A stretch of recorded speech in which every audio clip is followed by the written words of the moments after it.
नमस्कार। फिर से हाजिर हूँ एक नई कहानी के साथ में। मैं हूँ राज। आप देख रहे हैं हाईवे 33। दोस्तों, आज की कहानी जो हमें शेयर किए हैं उनका नाम विजय कुमार है। विजय कुमार ट्रक ड्राइवर थे। ये कहानी का उनका शुरुआत जो हुआ था, घटना हुआ था, साल था 2001।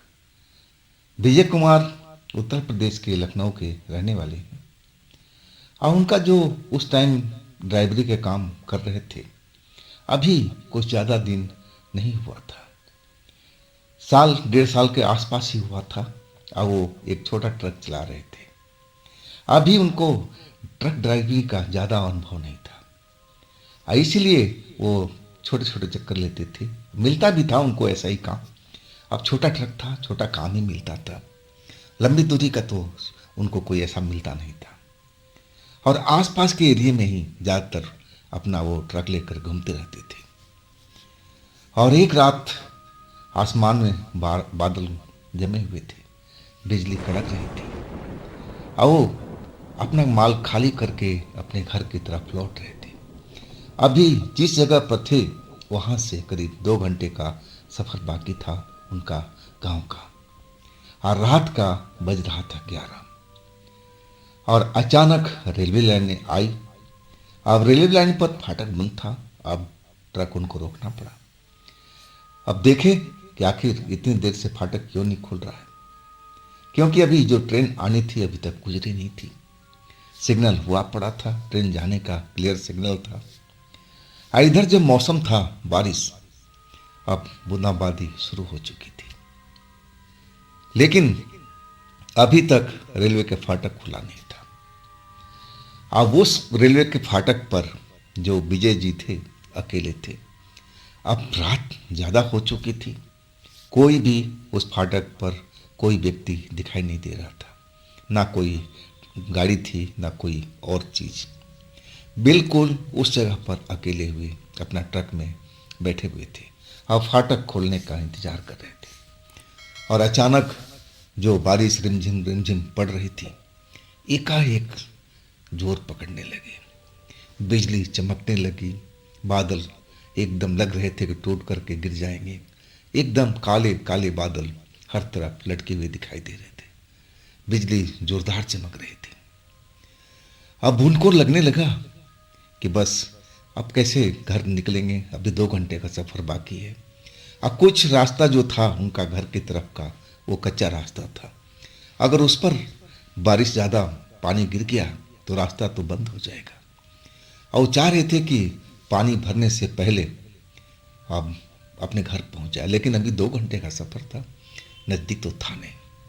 अब उनको सोचने से क्या होता है, जो होना है वो तो हो के ही रहेगा। बारिश आनी है तो आ के ही रहेगी, कोई भी रोक नहीं पाएगा।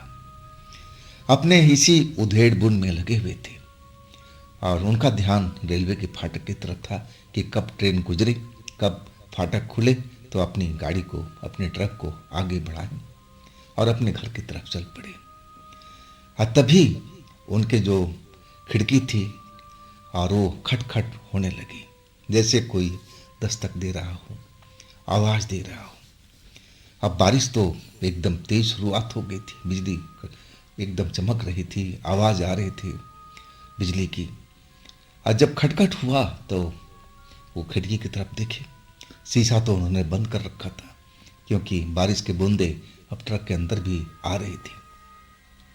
अब शीशे के अंदर से ही देखा कि एक 30-35 साल की औरत खड़ी है और उसके हाथ में एक पोटली सा है और वो बारिश में भीग रही है और इनके जो खिड़की है ट्रक की उस पर दस्तक दे रही है और आवाज़ भी लगा रही थी, लेकिन आवाज़ सुनाई नहीं दे रहा था क्योंकि बारिश का जो आवाज़ था, शोर था, हवा था और ऊपर से बिजली भी गरज रही थी। तो उन्होंने देखा कि अरे ये औरत है और ये बेचारी बारिश में भीग रही है, इसके हाथ में पोटली भी है और ये शायद बारिश से बचने के लिए अब कुछ इंतजाम चाहती है। अब विजय कुमार थोड़ा सा खिड़की खोले, शीशा नीचे किए और कहने लगे, हाँ जी बताइए, आप अगर भीग रही हो तो आप हमारे ट्रक में आ जाइए, जल्दी आ जाइए, कहीं अभी फाटक खुल जाएगा तो हम निकल जाएंगे आगे, कहाँ जाना है आपको। अब वो औरत जो पानी से भीग रही थी, अब वो उनकी विजय की बात सुनकर के दूसरी तरफ जल्दी से आई। इधर अपना विजय जो दरवाज़ा था दूसरी कंडक्टर साइड का खोल दिए। अब वो औरत वाकई भीगी हुई थी, कपड़ा लत्ता बाल सब भीगे हुए थे। 30-35 साल की लग रही थी औरत। अब विजय का उम्र तो लगभग 25-26 साल का ही था। अब बाकायदा औरतों की इज्जत करते थे, मदद भी किया करते थे, और उन्होंने यही काम किया था। आज भी उस औरत को मदद किया था इस बारिश में, ताकि ये औरत भीगे नहीं, इसको जहाँ तक जा रहे हैं आगे तक इसको छोड़ भी दें। उनके मन में दया भाव था। और वो जब औरत अंदर बैठ गई तब उन्होंने बोला कि बारिश बहुत तेज हो रही है, आप तो काफ़ी ज़्यादा भीग गई है, इस रात में आप कहाँ जा रही हैं अकेली, आपके साथ में कोई क्यों नहीं है। अब जब कपड़ा लत्ता उसका पहनावा वगैरह देखने लगे तो एक लगा कि जैसे मजदूर परिवार से होगी, पुराने कपड़े लत्ते थे। अब एक नज़र में देख करके ही विजय कुमार जी अनुमान लगा लिए कि ये पूरा जो गरीब परिवार से है, और न जाने इस पर क्या आफत आ गई है कि इतनी रात को अकेली जा रही है। लेकिन वो औरत विजय के बात का जवाब नहीं दिया। पहले अपने चेहरे और जो पानी के बूंदे थे उसको साफ करने लगी अपने कपड़ों की आंचल से। अब फिर कहने लगी कि आपका बहुत बहुत शुक्रिया, आपने ट्रक में मेरी शरण दिया, आपने मुझे बिठाया। आवाज़ बहुत सुरीली थी, एक तरह से मीठी आवाज़ थी। वो जब विजय कुमार उसकी बात सुने तो कहने लगे, ये शुक्रिया करने की बात नहीं है, मैं तो लोगों का मदद करता ही रहता हूँ, और अच्छा हुआ कि आप यहाँ मिल गई। मेरा ट्रक खड़ा था, नहीं तो आप ज़्यादा भीग सकती थी, तबीयत खराब भी हो सकती है। हाँ, आपने बताया नहीं कि आपको जाना कहाँ है। तब वो औरत बोली कि मुझे 4 किलोमीटर बाद एक बस्ती है और वहाँ पर जाना है। अब जो विजय कुमार थे फाटक खोलने के इंतजार करने लगे, और वो औरत अपने बाल वाल जो गिले हुए पड़े थे वो सुखाने की कोशिश कर रही थी। अब विजय कुमार का ध्यान अब उसकी तरफ नहीं था, रेलवे फाटक की तरफ था। थोड़ी देर के बाद में एक ट्रेन धड़धड़ाती हुई निकल गई। इसके बाद रेलवे फाटक खुल गया। अब अपने ट्रक को आगे बढ़ा दिया, चलते रहे। जब रेलवे फाटक पार हो गया, आप 1-2 किलोमीटर आगे निकल आए, तब वो औरत की तरफ देखे। अब देखे कि उसके बाल वगैरह जो गीले थे, कपड़े थे, अब सूखे सूखे से लग रहे थे। लेकिन अचानक इतना जल्दी कैसे सूख गए, अब विजय जी को समझ में नहीं आ रहा था। खैर, हो सकता है कि ट्रक में हवा आ रही हो, ऐसी वजह से कपड़े लत्ते सूख गए। उन्होंने अपना एक अनुमान सा लगा लिया था। लेकिन आश्चर्य की बात है, जो औरत पूरी तरह से गीली हो चुकी हो बारिश में, कपड़े लत्ते पूरे साराबोर भीग चुके हो, और कुछ ही मिनट में पूरी तरह से सूखी कैसी हो सकती है। विजय जी को समझ जाना चाहिए था, लेकिन वो समझ नहीं पाए थे। उनको लगा कि शायद ट्रक में से चलने से जो हवा आती है और उससे कपड़े लत्ते इसके सब कुछ सूख चुके हैं। वो विशेष ध्यान नहीं दिया और पूछते रहे। अब बातचीत उन्होंने शुरू कर दी कि आप इस वक्त जो जा रही हैं, आपके साथ में कोई आपका पति नहीं है, कोई और भी नहीं है आपका परिवार का। तब वो औरत कहने लगी कि हाँ, मेरे पति हैं, मेरे इंतजार कर रहे होंगे। मैं किसी काम से आई हुई थी, रेलवे लाइन के पास में एक छोटा सा बस्ती है, वहाँ पर कुछ पैसों की ज़रूरत थी और वही मिलने के लिए आई थी। लेकिन लेट हो गया। जो मुझे पैसा दे रहा था वो काफ़ी इंतज़ार के बाद दिया था, और तब मैं चली थी। मेरे पति का तबीयत खराब है और उसको मुझे इलाज करवाना है, इसीलिए मैं पैसे लेने के लिए गई थी। वो अपना दुखड़ा सब बताने लगी। अब विजय कुमार को लगा कि जो औरत है वाकई गरीब है, और तभी तो इतनी रात को अकेले अपने पति के बचाने के चक्कर में कर्जा मांगने या पैसा लेने के लिए कहीं गई होगी। अब विजय कुमार थोड़ा दयावान व्यक्ति थे। वो कहने लगे कि मैडम, भगवान पर भरोसा रखिए, सब कुछ ठीक हो जाता है। भगवान परीक्षा लेता है, आप इसको परेशानी मत समझिएगा, सब कुछ जो ईश्वर है सही कर देगा। अब ईश्वर का नाम लेते ही जो औरत थी चुप हो जाती थी, कोई जवाब नहीं देती थी। तब भी जो उनको समझ जाना चाहिए था विजय कुमार को कि आखिर ईश्वर का नाम लेते ही उसके मुंह से कोई लफ्ज क्यों नहीं निकलते, एकदम खामोशी हो जाती। अब विजय की तरफ आंख फाड़ करके देखने लगती है।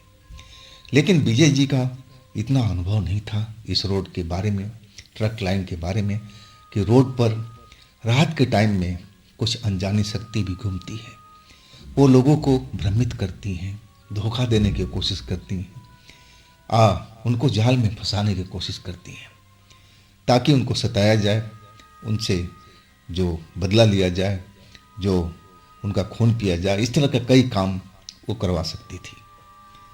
और उनकी इच्छा तो यही थी कि अब जैसे विजय जी को फंसा लिया था, अब तो वो भी यही करने वाली थी। लेकिन विजय जी उसके इस रूप से अनजान थे। वो तो समझ रहे थे कि ये जो औरत है गरीब परिवार से है, ये खुद इसको मदद की ज़रूरत है। और वो सोचने भी लगे थे कि जहाँ ये औरत उतरेगी कुछ पैसे इसको हम मदद भी कर देंगे। लेकिन अभी मंजिल नहीं आया था। मंजिल जो था उनका, जहाँ पर उस औरत को उतारना था जिस बस्ती के पास में, वो तो अभी आगे था। और उससे पहले ही जो औरत थी जो अचानक विजय जी से बातचीत कर रही थी, अपने बारे में और कुछ बता रही थी, और अचानक उसके चेहरे पर एक मुस्कान सा आ गया। और वो मुस्कान अचानक आया था। अब उस मुस्कान को देख करके जो बातचीत कर रहे थे विजय जी, समझ नहीं आया कि आखिर ये दुखी औरत अचानक मुस्कुराने क्यों लगी। इसकी आंखों में एक अलग सा चमक क्यों दिखाई देने लगा। और सोचे कि चलो किसी बहाने मुस्कुराई तो जरूर, नहीं तो काफ़ी देर से ये औरत उदास बैठी हुई थी। अब वो समझ नहीं पाए अभी भी। और तब तक तो देर हो चुकी थी। औरत की आंखों में वो देखना शुरू किए, बातचीत करते हुए वो जानना चाहते थे, अब पूछ भी रहे थे कि आपको ऐसा क्या मिल गया कि अभी कि आप मुस्कुराने लगी, आप तो काफ़ी देर से उदास बैठी हुई थी। लेकिन उनके जो लफ्ज थे उनके मुंह में ही रह गए थे।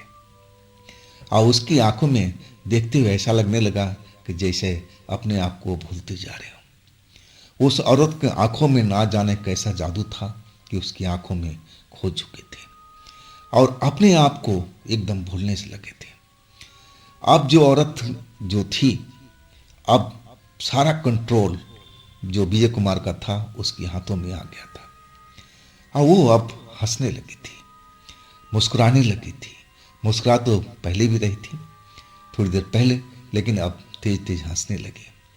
और हंसते हुए कहने लगी कि अब सब कुछ मेरे काबू में है, तुम मेरे काबू में आ चुके हो। मैं तो यही चाहती थी, तुम्हें काबू करने में मुझे ज़्यादा टाइम नहीं लगा। अब फिर जैसे कंट्रोल ट्रक का भी उसने अपने हाथ में ले लिया था। जैसे चाह रही थी वैसे वो ट्रक को ऑपरेट कर रही थी। जिधर कहती कि आपको इधर चलना है तो विजय कोई नाम हुक्र नहीं कर देते। जैसे लग रहा था कि सब जो भी बात कह रही है उसको मानते जाऊं, ऐसा ही उनको महसूस हो रहा था। और वो बिल्कुल डर भी नहीं रहे थे, ऐसा कोई डर भी नहीं लग रहा था। लग रहा था कि औरत उसकी मित्र है, उसकी हितैषी है। आप बिल्कुल बेपरवाह थे, बस उनका जो दिमाग था ना बिल्कुल काम नहीं कर रहा था। उनके दिमाग में यही आ रहा था कि औरत जो कह रही है ना, यही मुझे काम करना चाहिए, इसी में शायद मेरी भलाई भी है, इसकी भलाई है, यही समझ रहे थे। उनको अभी भी अनुमान नहीं लग पाया था कि औरत इतनी जोर से क्यों हंस रही थी और ये जो बोल रही है ऐसा बात क्यों बोल रही है। क्योंकि उनका दिमाग तो उस वक्त में बस वही जो औरत चाह रही थी वही वो सोच रहे थे, समझ रहे थे। जो दिमाग में उनके बात को बिठाती थी कि यही करना है, वही वो समझ पाते थे। अब पूरी तरह से उस औरत ने विजय कुमार का दिमाग को अपने काबू में कर लिया था। अब जिस रास्ते पर चलना चाहिए था, जाना था उनको विजय को, वो रास्ता उसने चेंज कर दिया था। अब वो रास्ता बिल्कुल एक ऐसे अनजान जगह पर जा रहा था जो विजय उस रास्ते पर कभी गए भी नहीं थे। अब जो आसपास की बस्ती थी अब दूर होती जा रही थी। जो रोशनी रोड की थी वो अब दूर होती चली गई। अब बिल्कुल ऐसे रोड पर आ चुके थे जिस पर कोई भी स्ट्रीट लाइट, कोई भी बत्ती, कोई भी बस्ती अब नज़र नहीं आ रही थी। बिल्कुल विजय के लिए एक अनजान रास्ता था और अभी भी वो बेपरवाह थे। वो तो समझ रहे थे कि मैं अपने रास्ते पर ही चल रहा हूँ, मैं अपनी मंजिल पर ही जा रहा हूँ। इस औरत को जहाँ पहुँचाना है मैं पहुँचा करके और अपना घर की तरफ चल पड़ूंगा। उनके दिमाग में जो पहले की जो मेमोरी थी वही अभी तक भरी हुई थी। वो औरत सारा कंट्रोल करते हुए एक ऐसी घर के पास ले आई जो हाईवे से काफ़ी दूरी पर था। आधा घंटा चलने के बाद वो जगह आया था। पुराना सा घर था, बाहर से देखने में टूटा फूटा था। और वहाँ आकर के विजय को बोली कि अब ट्रक रोक दो। विजय खुशी खुशी अपना ट्रक रोक दी। अब फिर औरत बोली कि आप मेरे साथ में चलो। अब जो आदेश कर रही थी विजय वही मान रहे थे और ट्रक से अपना उतरी। औरत आगे उतरी और उस टूटे फूटे घर पर पहुंच गए थे। जब वहां पहुंचे तो टूटा फूटा दरवाजा था, वो भी अंदर से बंद था।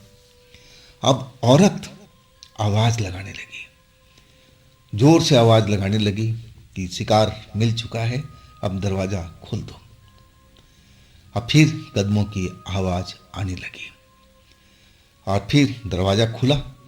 जब दरवाजा खुला तो विजय जी ने देखा कि एक पुरुष खड़ा है, वो भी 40-45 साल का उम्र का, हाइट लंबी चौड़ी और सांवले रंग का था और उसकी आंखों में एक लाल चमक दिखाई दे रही थी। विजय जी को अभी भी अपना होश नहीं था कि ये इस जगह पर क्यों आए हैं, ये औरत इनसे चाहती क्या है।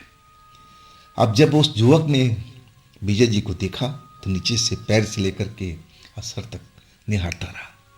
अब फिर उसको जैसे तसल्ली हुई। अब फिर अपने जो औरत थी सामने में उससे कहने लगे, हाँ ये शिकार तूने आज बढ़िया चुना है, ये हमारे मन माफिक है, अब हमारा काम बिल्कुल बन जाएगा जो हम काफ़ी दिनों से कोशिश कर रहे हैं। आखिर कौन सा काम करना चाहते थे दोनों के दोनों लोग, ये थे कौन? अभी तक विजय को ये तो मालूम ही नहीं था। वो तो समझ रहे थे कि मैं सुरक्षित हूँ, मुझे तो इस औरत के साथ में हूँ, ये तो हमारा दोस्ती है, भला करने वाली है, कोई बुरा तो करेगी नहीं। अभी भी इनका दिमाग खुला नहीं था। अब तीनों के तीनों लोग वो टूटे फूटे घर के अंदर पहुंच गए।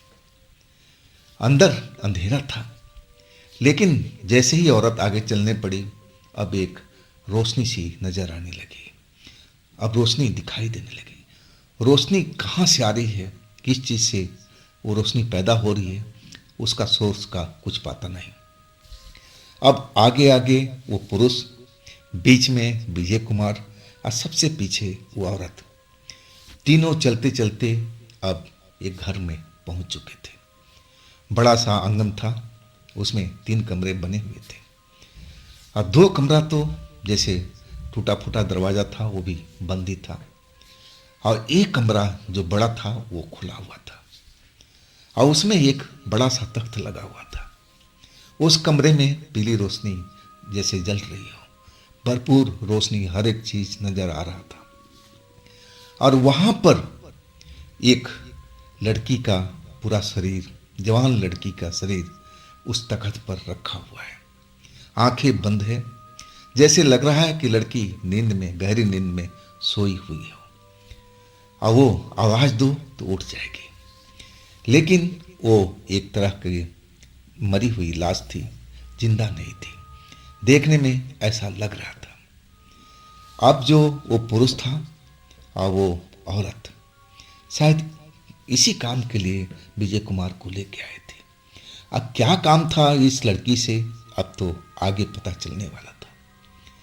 अब वो पुरुष अपनी जो महिला जो भी थी, अब रिश्ते में क्या लगती थी ये तो मालूम नहीं, लेकिन उसको आदेश देने लगा कि अब तुम सारा तैयारी करो, नहीं तो देर हो जाएगा, कोई ना कोई अड़चन आ जाएगा, और जल्दी सारा सब कुछ तैयार रखो और जल्दी से आओ, हम अपना काम शुरू करेंगे। अब विजय जी तो अपने होश में नहीं है अब ऐसे ही जैसे थे वैसे ही खड़े हैं, और कभी उस लड़की को देख रहे हैं, कभी उस पुरुष को देख रहे हैं, और कभी उस महिला को देख रहे हैं। और उनको अभी भी समझ नहीं आ रहा कि अब यहाँ आकर के वो बुरी तरह से फंस चुके हैं, और इनके साथ अब क्या होने वाला है कुछ भी पता नहीं था। बिल्कुल अनजान थे खतरों से। अब फिर वो औरत कुछ सामान इकट्ठा करने के लिए बाहर गई, लौट के आई तो उसके हाथ में एक थाली, और उसमें कुछ ऐसे चीज़ थे जो काला जादू में जैसे इस्तेमाल किया जाता है। अब पूरा थाली में अब सामान लेकर उस कमरे में आ गई थी। और तब जो पुरुष था सांवले रंग का, और वो विजय को आदेश दिया कि इस लड़की के बगल में लेट जाओ, बिल्कुल आहिस्ता, शोर मत करना। और जैसे ही आदेश मिला विजय को, अहो बिना कुछ सोचे समझे उस मरी हुई लड़की के पास में जा करके लेट गए थे। और वो जो सांवला रंग का इंसान था, और वो कहने लगा कि अपनी आंखें बंद कर लो, अब तुम नींद में जा रहे हो। अब विजय को भी लगा कि जैसे ही लेटे हैं उनकी आंख भारी होती जा रही है, और एक तरह से नींद में चले गए थे। लेकिन जो उनकी आत्मा थी वो जगी हुई थी, वो सब कुछ देख रही थी, महसूस कर रही थी, उनका इतना सब कुछ पता चल रहा था। लेकिन ये पता नहीं चल रहा था कि वो इस जगह पर क्यों आए हैं, उनके साथ में ऐसा कौन सा जादू हुआ है, और क्यों यहाँ पर आए हैं, और इस मरी हुई लड़की के लाश के पास में क्यों आकर के लेटे हैं, आखिर ये लोग चाहते क्या हैं। और तब तक इनका पूजा जो भी था स्टार्ट हो चुका था। अब फिर एक दर्द का एहसास हुआ विजय को, तब उनकी आंख खुल गई, और दर्द उनकी एक उंगली से जैसे जलन सी हुई, दर्द हुआ, और तब उनकी आंख खुली। और जैसे ही हड़बड़ा करके अपनी आंखें खुली दर्द के कारण, और देखने लगे कि आखिर ये दर्द कहाँ से महसूस हुआ, तब देखा कि उनकी उंगली पर उस महिला ने एक तेज चाकू से कट लगा दिया है, और उसमें से खून टपक रहा है, और खून को अपने थाली में एक कटोरी में इकट्ठा कर रही, बूंद बूंद खून उंगली से टपक करके और उस कटोरी में गिर जा रहा था। अब जो सांवला व्यक्ति था वो अपनी आंखें बंद करके जैसे कोई मंत्र का जाप कर रहा हो, कोई पूजा कर रहा हो, और वो औरत भी वैसे ही कर रही थी। अब दर्द में ये थी, इतना तो मालूम है कि इनको दर्द हो रहा है, इनकी जो नींद थी टूट खुल चुकी थी, दर्द से व्याकुल थे, लेकिन इनमें इतनी हिम्मत नहीं थी कि ये आवाज़ दें कि तूने क्या किया है। सब कुछ जैसे नशे में हो, अपने आप पर काबू ना हो, दर्द का एहसास भरपूर हो रहा है, लेकिन उस औरत को बोल नहीं पा रहे, बस अपनी आंखों से देखते जा रहे हैं। जब कुछ बूंदे खून की कटोरी में जमा हो गई, तब उस औरत ने उंगली को दबा दिया, और जैसे ही दबाया खून बहना बंद हो गया। अब वो औरत जो बगल में लड़की लेटी हुई थी, जो दिख रहा था कि मरी हुई है, कहीं से भी जिंदा होने का साबूत नहीं मिल रहा था, ना उसकी सांसें चल रही थी, ना दिल की धड़कन चल रही थी, ना कोई हरकत कर रही थी। अब उसके मुंह में ले जा कर के कटोरी का वो खून था डाल दिया, और फिर जैसे लगा कि उसके शरीर में हरकत होने लगी थी, और कुछ ही देर के बाद उस लड़की ने अपनी जैसे आंखें खोल दिया। अब विजय सब कुछ महसूस कर रहे हैं, देख रहे हैं, लेकिन अभी भी उनको समझ में नहीं आ रही कि ये सब क्या चल रहा है, क्या हो रहा है। और वो औरत जो लेटी हुई थी लड़की, अब उठ करके बैठ गई, और एकदम आंखों से जैसे अंगार निकल रहा हो, वो भी उन्हीं की तरह नजर आ रही थी। आखिर ये तीनों लोग कौन थे, इस घर में जो हो रहा था ये क्या हो रहा था, अभी भी विजय को पता नहीं था। अब फिर जैसे वो लड़की विजय पर झपट पड़ी थी, जैसे कच्चा ही विजय को खाना चाहती हो, भूखी इतनी थी वो, लेकिन उस औरत ने उसको संभाल लिया और कहने लगी, नहीं नहीं, इसको नहीं खाना, इसको नहीं खाना, मैं तुम्हें खाना और देती हूँ, ये तो बड़े काम का चीज़ है, बड़ी मुश्किल से इसको हम यहाँ तक ले आए हैं, ऐसा अनर्थ मत करना। अब फिर जो लड़की थी उसको उठा करके अब दोनों लोग एक दूसरे कमरे की तरफ चल पड़े थे। अब उस कमरे के अंदर में विजय उसी पलंग पर लेटे हुए थे, तख्त पर, और अभी भी समझ नहीं पा रहे थे जैसे कि अब उनके साथ क्या होने वाला है, अभी तक जो हुआ है ये क्या हुआ है। और उधर वो जो लड़की थी दोनों लोग के साथ में एक कमरे के अंदर पहुंची। वो बहुत भूखी लग रही थी, वो एकदम खाने को मांग रही थी कि मुझे भूख लगी है, मुझे खाना दो, मुझे खाना दो, नहीं तो मैं इस लड़के के खा जाऊंगी।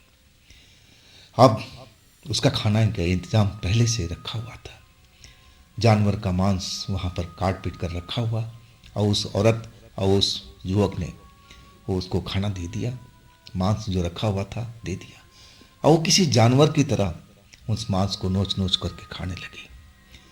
अब शायद उसका पेट भर गया। अब फिर वो डकार मारी, अब फिर उठ करके खड़ी हो गई।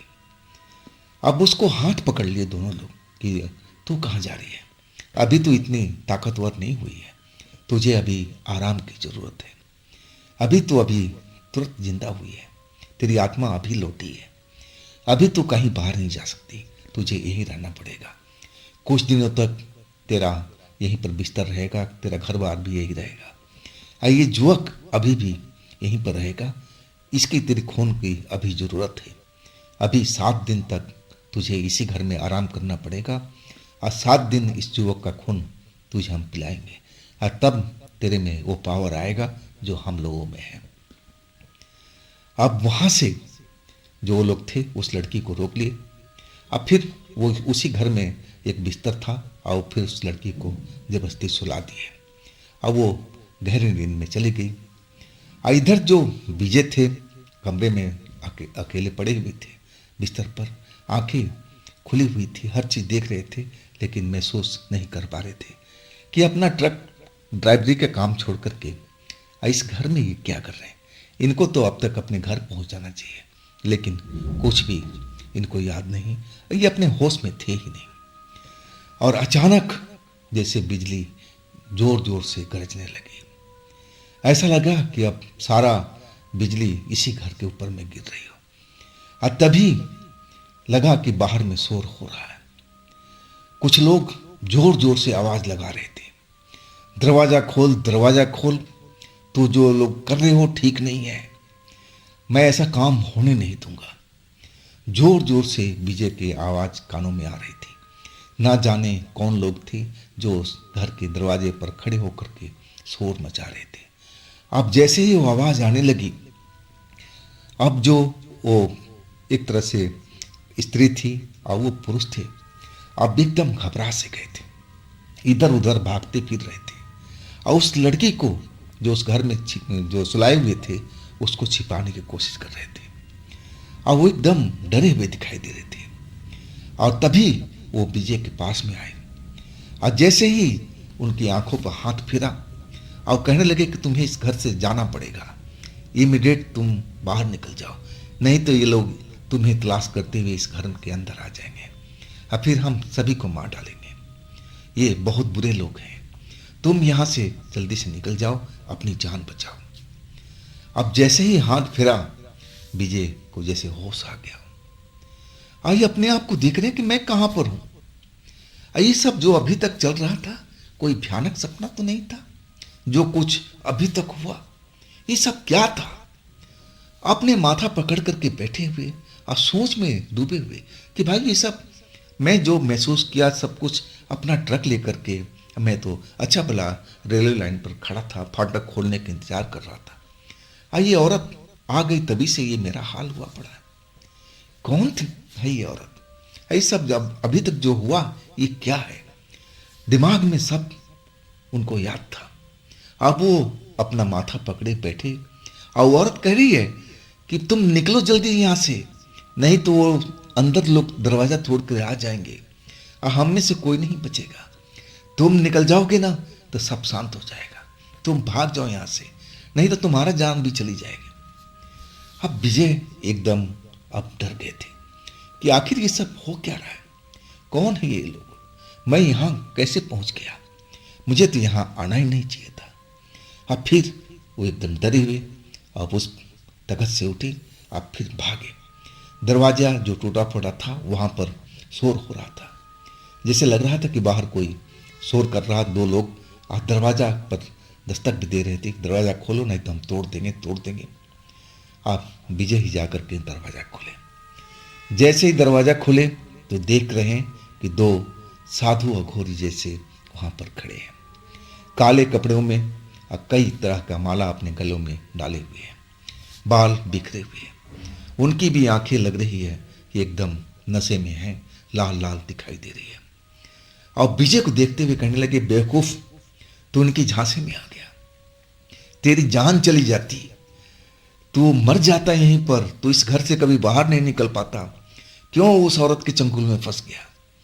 तुझे कुछ मालूम नहीं हुआ कि औरत साधारण नहीं है, वो तो डायन है, वो चुड़ैल है।